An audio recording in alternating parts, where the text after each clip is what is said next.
Welcome back to another video on my 2007 GT500. So last video we talked about some intercooler upgrades and kind of in my opinion, what the best path is forward to kind of have a fairly bulletproof intercooler system. And I did address that we were going to be upgrading this one once again as well. So full rundown, ice tank, 1-inch lines, 1-inch ported, all that crap underneath the intercooler brick, all that. And we wound up modifying our AFCO Dual Pass heat exchanger for 1-inch lines as well.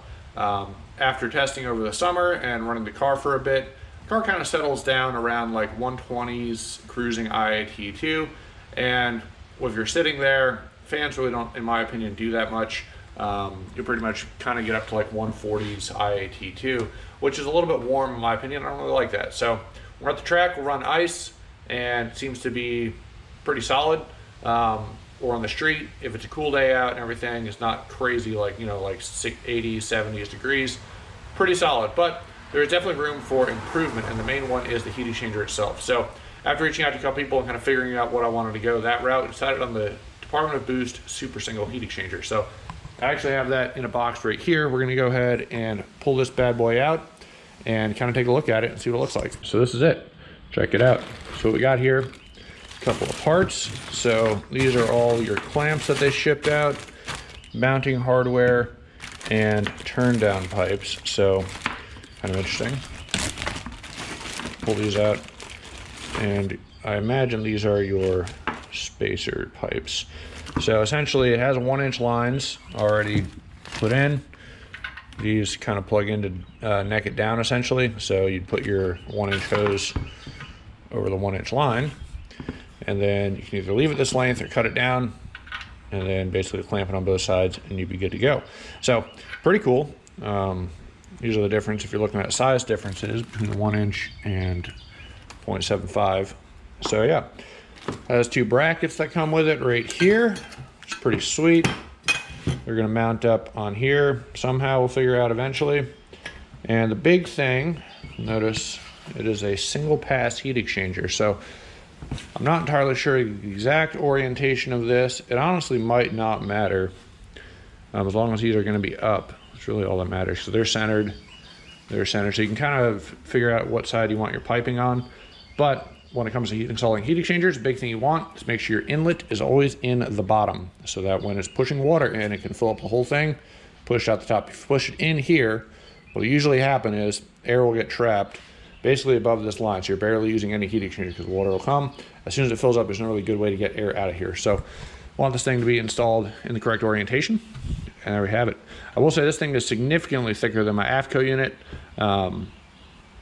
Yeah, we should be good to go. So I want to say it's like a 2 and a something thick fins. The AFCO unit looks very thick around the top, but the actual core necks down quite a bit thinner on the inside. So we'll go ahead and pull off our front bumper on our car in a minute and go ahead and check it out, and let's see what we're working with here.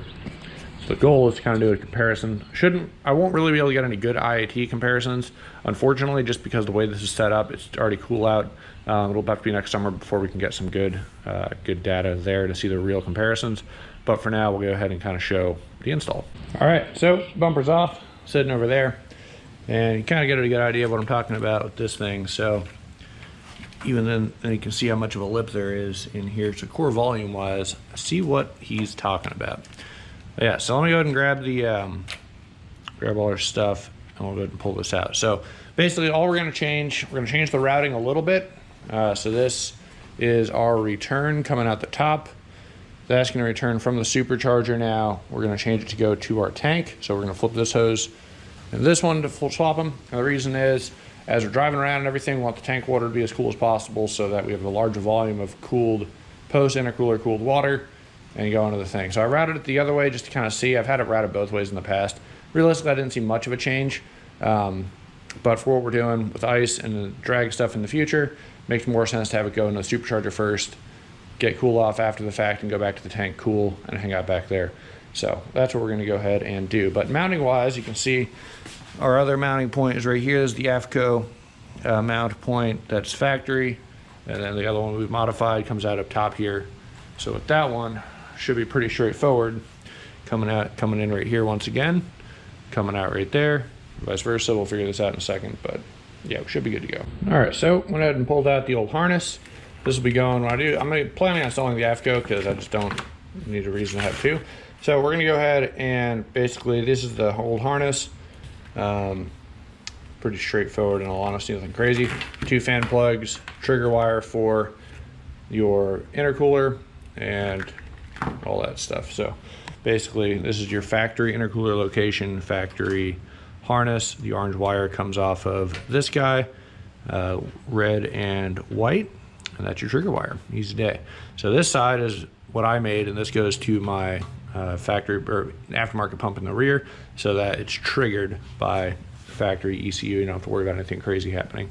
So as we're coming along, we're getting there. I got to undo 2 pipes. I drain my tank in the back. We're gonna go ahead and take off pipes, and we should be good. I'm trying to sort out exactly how I want to run this. We're getting there. So this is my feed line to right now, or my return line. I'm gonna swap it so that this is a return, and then push that down to the bottom of the tank, or top of the tank line right here. So this one will kind of come up and just hook right over and go to the rear. And then kind of see how we want to make this feed work. I'm still kind of sorting it out, but we're getting there. One thing at a time for sure. Basically, it's got to come out of the supercharger, which comes here. This is currently the inlet. That's got to come out of the supercharger to here. So we're getting there. I just got to make sure I got my running of lines properly, and I can swap these 2 pipes in the back so feed and return gets swapped if I need to. It's weird. I got to plan this out a little bit because my brain is not working like it should sometimes. So let's go ahead and keep on going. But yeah, we got to remove that one, and then there's 4 bolts on the AFCO. 1, 2, 3, 4. Those are 13 mils, and this whole thing will come out.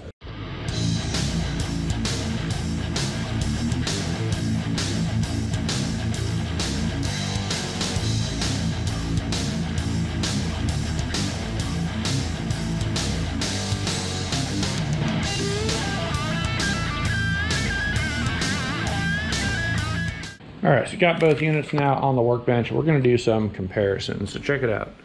So AFCO versus the other, or the new DOB unit. So what is interesting immediately, so you're looking at thickness-wise here. So core thickness-wise, we're looking at 2 and a little over 2.5, pretty close to 2 3/4 inches. This one, on the other hand, if you measure from here, you're looking at 2 inches. But unfortunately, because see how it kind of necks itself down in here, so it's not actually that wide. It's actually pretty narrow. We're taking off about centered. It's only about 1 inch thick, realistically speaking, because you're taking off about a 1/2 inch on each side. Looking at thickness wise, we got roughly 1/2 inch there, centered. So this thickness here, 2 1/4. So it's about 1.5 inches roughly thickness wise. You got to clear all these bugs and stuff. So not very thick. And like I said in the previous video, this one does good for what it is. It does all right on a stock blower or a low boost VMP unit, 2.3 TVS unit, something like that. But where we're at right now, she's getting pretty overworked in the system. So yeah, that's pretty much it. So this thing's officially for sale. We're gonna set this off to the side, clean up a little bit, kind of get this guy out of the way. I'm gonna leave this with whoever gets the next owner is, so they can have a way to actually hook it up. I think what we'll also do is toss in the neck down pieces from the DOB kit so we can run 0.75 lines. I think that'll make life easier for whoever the next owner is. We don't need to worry about anything crazy. But yeah, this essentially will just pop in here and you'll be able to run 0.75. So pretty cool. Nice, sweet unit. So that brings us on to the DOB side of things. So we got to figure out how this thing gets installed. I'm going to download the instructions online, not come with any in the box, and we'll go ahead and get this sorted out. All right, so this is what the kit comes with. So we got 4 bolts, 4 Allen key bolts, 4 regular threaded bolts here. Not entirely sure how this works yet. The more I'm looking at this, I think this actually runs. Interesting.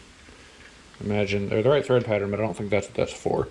Honestly, I'm not sure what these 4 are for, but this makes sense to me to go in here with a washer, and that'll hold your bracket on. So basically it's gonna go like that, or like this, depending on what you need. Pretty straightforward. Washer goes to each one of these guys. Or we're gonna use some blue Loctite.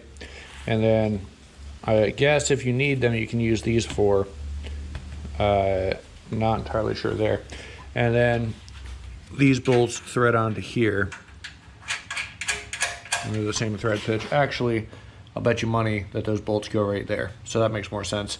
Because we have the AFCO ones, we won't need them. But now that I think about it, yeah, it makes perfect sense. So I'll bet you that they thread in right there. So you can stick them through on each end. That would be what all those four are for. But because we have these, we don't need them.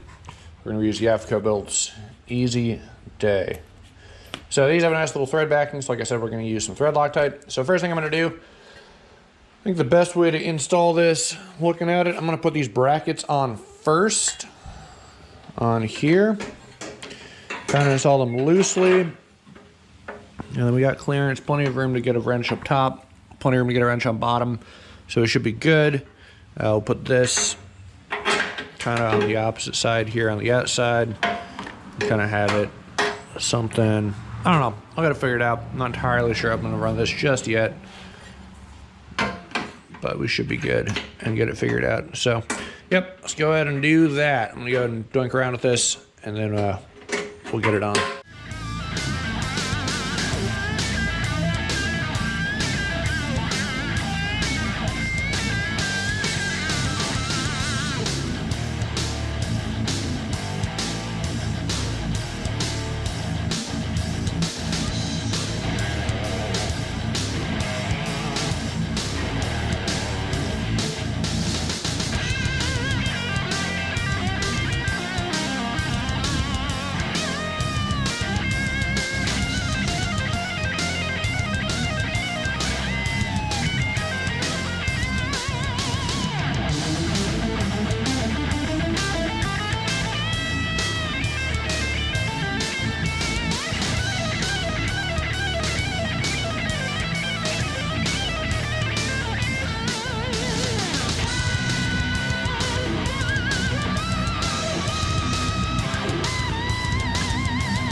All right, got it in. So rerouted a few things. Basically what we did is I need to go in the back still and flip the feed and return line underneath the car. But basically what it's gonna do is it's gonna feed from the tank up and around where we had our original line coming in.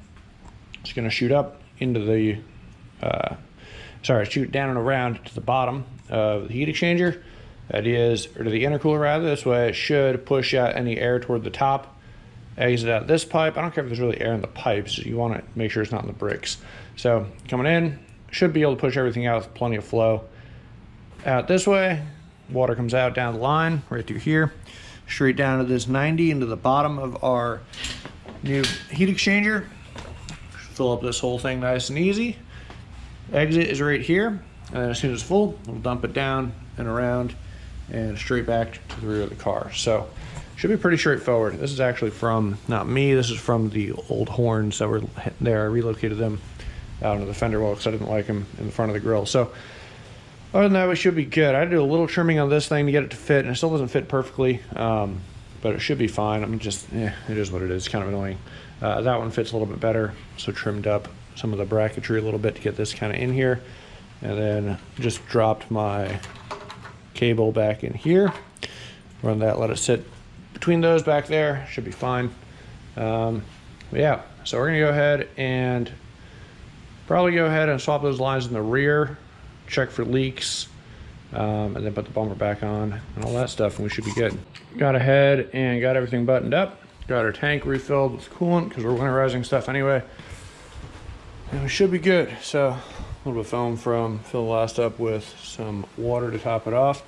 Go ahead and turn the car on and see what happens. We should be good to go.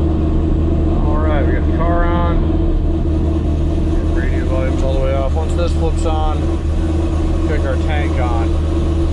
ID's got to get up a little bit for that to happen. I guess we could just jump it, but we'll just wait a minute. It'll come on any second now. Go ahead and check it all out. ID2 on the bottom, slowly coming up. Leave it 85 degrees is when it comes on for whatever reason. So just wait it out a little bit and should be good. Alright.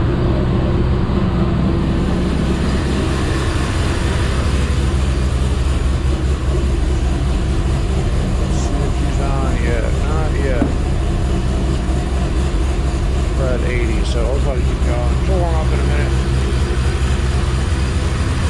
Pretty sweet bling up here, not gonna lie. Alright, one more degree and it should come on. This is the red light come on. There we go. Got any leaks? So far so good. Check around the back, make sure the pump is indeed on. Some fluid starting to move around in the tank right there. There we go, now it's kicking off, kicking bubbles and stuff.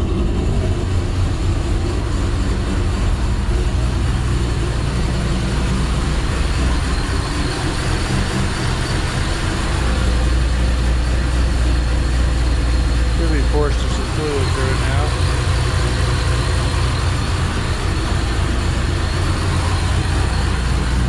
I think we're good to go. There we go. Just get it pumping around. Oh yeah, pushing all the air out and all that stuff. Yeah, I think all the air is just about out. Pump on. I think we're in good shape.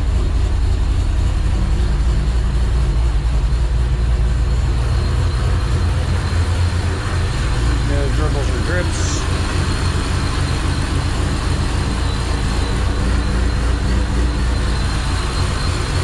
Awesome.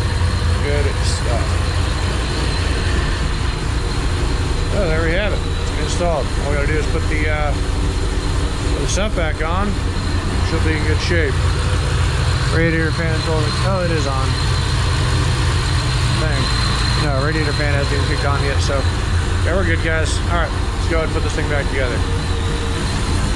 All right, so we're back. It is installed, car's back down. So I did have to take the bumper off and on a couple times because I had to wind up having to shove the heat exchanger as far back as it would go in order for it to clear the bumper, but it does clear and we are good. It was a little tight, but it's in there. So hopefully we see some pretty positive changes from this. I just routed our system, got everything good to go. I'm pretty excited to try this out come probably next year. We got coolant back in the whole system, so should be good for the winter and all that fun stuff. Pretty happy with it. All in all, pretty happy with the install. It went rather smoothly. The hardest part was just rerouting all my intercooler lines to do what I wanted. I think we're good now. Kind of makes sense. You want it to exit from the supercharger, go through the intercooler, back to the tank. This way you're getting as a reservoir basically of cooler water that can be used when you're going watt, as opposed to having a reservoir of hot water that's constantly trying to get it cooled down right before it's the supercharger. I mean, realistically, it's a system. It's going to be the same regardless, but it just kind of makes more sense in my head, especially when we're on ice. So that's pretty much that. Car's back together. Pretty stoked. And yeah, that's really all I got for you guys in this video. So let me know what your thoughts are down below in the comments, and I will see you in the next video. Take it easy.